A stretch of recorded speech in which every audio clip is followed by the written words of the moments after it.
सो hi बच्चों, welcome back to CUT better 247। आप सभी लोगों का स्वागत है। साइंस स्ट्रीम के लिए अगर मैं बात करूं तो CUT 2026 कैसे रहने वाला है, क्या आपका रोड मैप होना चाहिए और कैसे आप लोगों के लिए डिफरेंट है और किस तरीके से आपको प्रिपेयर करना चाहिए, सभी चीज़ों को मैं इस वीडियो में कवर कर रही होंगी। तो मेक श्योर करना पूरा वीडियो फॉलो करो और वीडियो को लाइक करके उन सभी दोस्तों के साथ जरूर शेयर कर देना जो इस बार बोर्ड से CUT का एग्जाम दे रहे हैं और सेशन को लाइक कर लेना, ठीक है।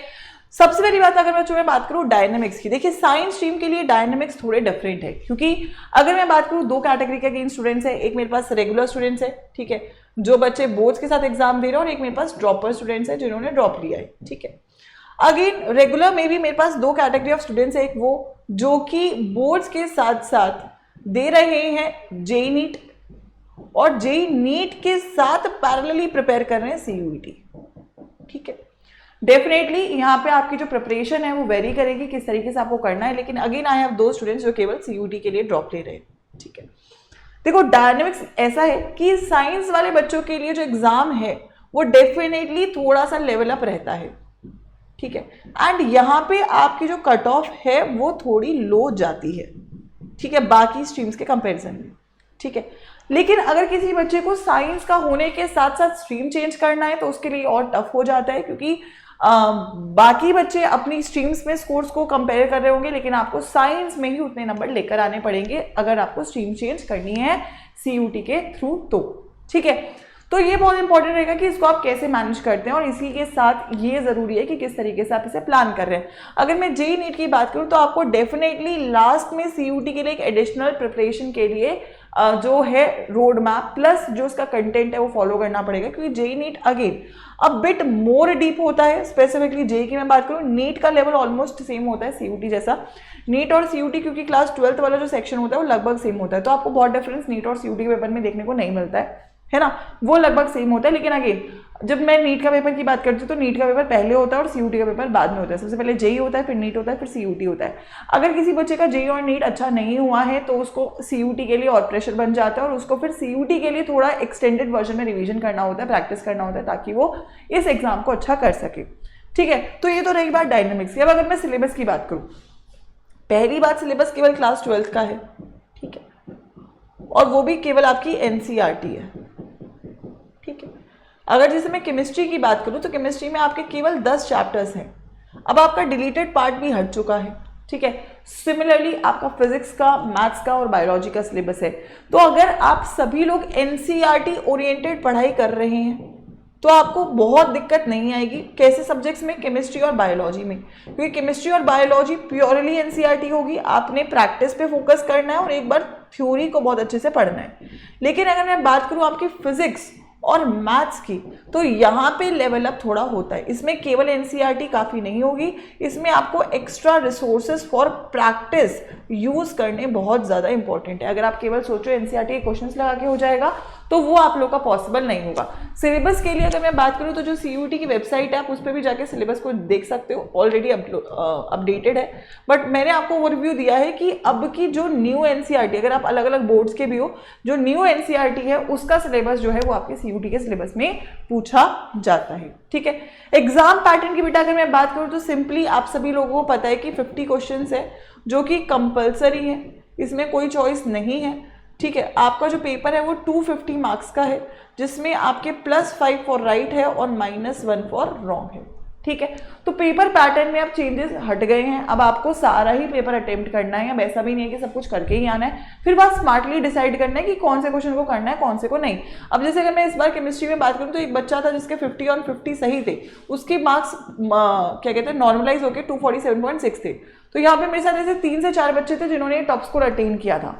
तो वो बच्चे हैं जो केमिस्ट्री और बायोलॉजी में पूरे ला रहे हैं। इनफैक्ट फिजिक्स में भी मुझे लगता है कि ऑलमोस्ट परफेक्ट स्कोर था, एक क्वेश्चन गलत था मैक्सिमम उस बच्चे का जिसने हाईएस्ट स्कोर किया।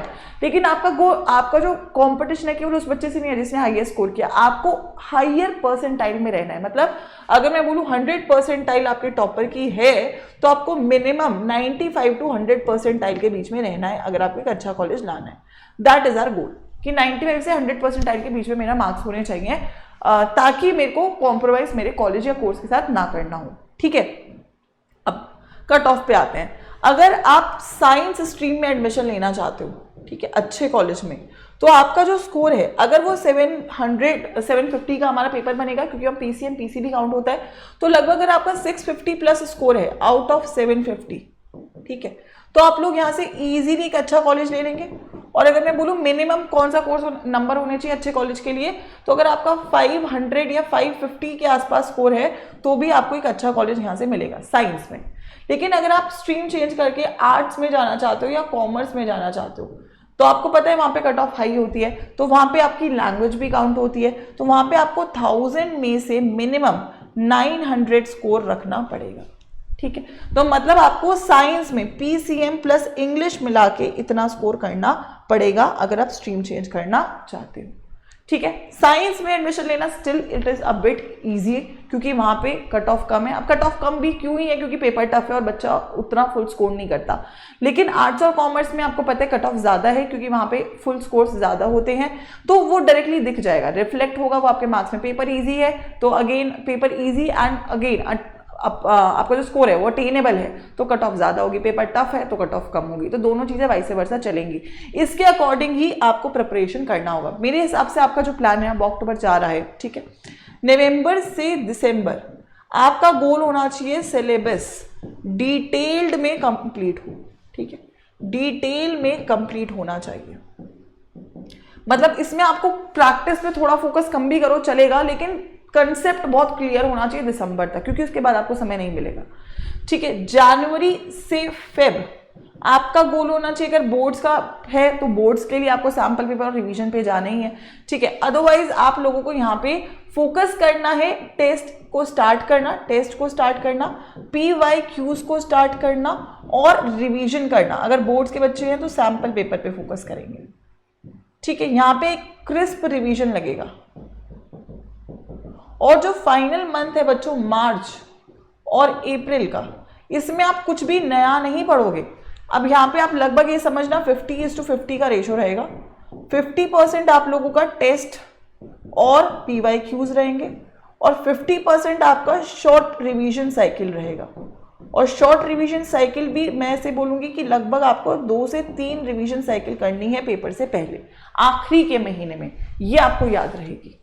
तो ये आपका एग्जाम प्लान होना चाहिए लास्ट के, अब जो हमारे पास नवंबर से अप्रैल का टाइम बच रहा है उसके लिए। इसको फॉलो करना बहुत इंपॉर्टेंट रहेगा।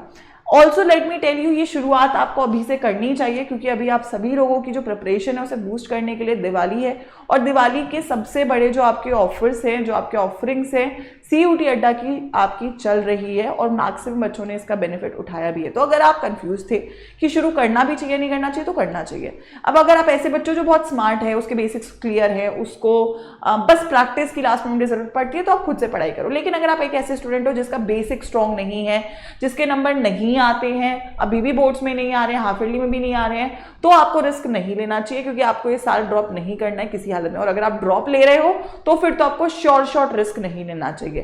तो अभी आप सभी लोगों को पता है, एक तो पहली बात आपका 50% डिस्काउंट के लास्ट डेज चल रहे हैं यूजिंग द कोड Y513, ठीक है। दूसरी बात, आप लोगों का महापैक भी मिनिमम प्राइस पे चल रहा है, लगभग 7000 का प्राइस है महापैक का, जो कि जनरली बैच का प्राइस होता है। तो इफ पॉसिबल मैं आपको सजेस्ट करूंगी कि आप महापैक को ज्वाइन करो। साइंस या जो भी आपका स्ट्रीम है, साइंस वाले बच्चे ही मुझे लगता है वीडियो देख रहे होंगे, तो उसके लिए भी सेम कोड यूज करोगे Y513। अदरवाइज आप लोग ज्वाइन करोगे मेरे पास जो आपका CUET का बैच है, जो मैं सभी को सजेस्ट करूंगी, पहली चीज UG-PG सेक्शन में जाना, या तो महापैक ज्वाइन कर लेना। अगर फीजिबल है तो ये बेस्ट है, क्योंकि बहुत डिफरेंस नहीं है, 1000 रुपए का आई थिंक डिफरेंस है, बट आपको महापैक में सारे बैचेस, सारे क्रैश कोर्सेज, सारी टेस्ट सीरीज और मेंटरशिप काउंसलिंग भी मिल जाती है। तो एक ही रूफ के अंदर आपको तीनों चीजें मिल रही है।